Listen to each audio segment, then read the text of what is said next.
Lake George Battlefield Moments, a production of Lake George Battlefield Park Alliance, preserving our area's incredible history. A weekly feature on Lake George Radio, 93.5 FM and live streaming at lakegeorgeradio.com. Here's local historian Bruce Venter. Good morning. My name is Bruce Venter. I am a trustee of the Lake George Battlefield Park Alliance. Our guest today is George Bray III. He is an expert on the French and Indian War. In addition to being an historian, he's a reenactor, and he's a collector of artifacts and memorabilia about the war. Today we're going to talk about the actual siege of Fort William Henry in 1757. And I'd like to talk about some conceptual items like, let's take General Montcalm, the French commander. I think many people have a very high opinion of him. Could you tell me what your opinion is? And then I want to get into what happened after the fort surrendered. Is he guilty? Is he willful in terms of what happened to the Englishmen and the provincials that were killed and the civilians as well? Okay, well, to give a little background to Montcalm, he comes over here to be commander-in-chief of the French forces as a result of Baron Dieskau being captured at the Battle of Lake George in 1755. So he comes over and he falls under Governor Vaudreuil up in Canada.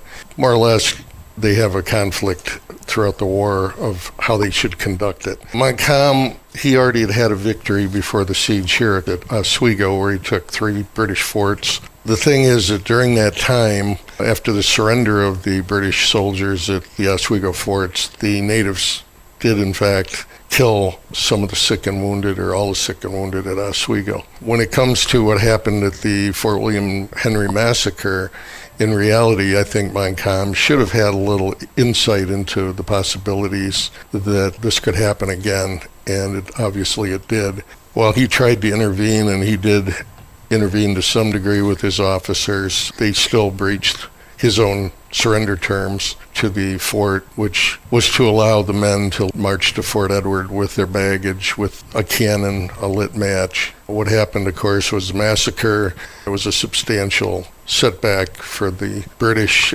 It's not wrong to say Montcalm wasn't a good general in some respects because he did have victories. He goes on to Ticonderoga. The following year, successfully defends the British, taking heavy losses. And then, of course, the year after that, he meets his fate at the hands of General Wolfe, who unfortunately gets killed as well as Montcalm. But the legend of Montcalm ends at Quebec. What do you think about the idea of the British, the English, maintaining Fort William Henry in light of knowing that Montcalm is coming down the lake with a tremendous force and outnumbers the British to a significant degree? The British could have fallen back to Fort Edward and made Montcalm come down the military road to them and maybe endanger his force rather than the relief force that would have went up to Lake George. Webb had already been up to the fort with Montresor, the engineer, and James Furness and some others.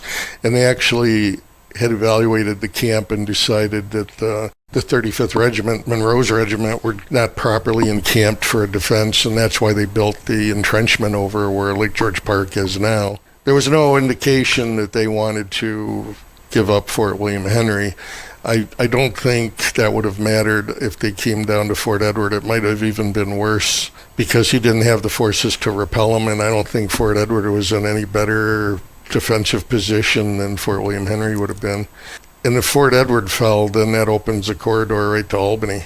Maybe he wouldn't have gone further to Albany, but then Albany is a tempting prize, being the rendezvous point for the armies going either north or to the west. It was tempting for General Burgoyne, too, and he didn't make it. He didn't make it, true. That's right.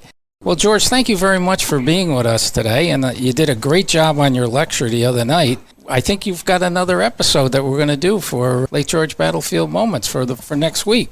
Okay, I'll look forward to it. Thanks, George. Thank you.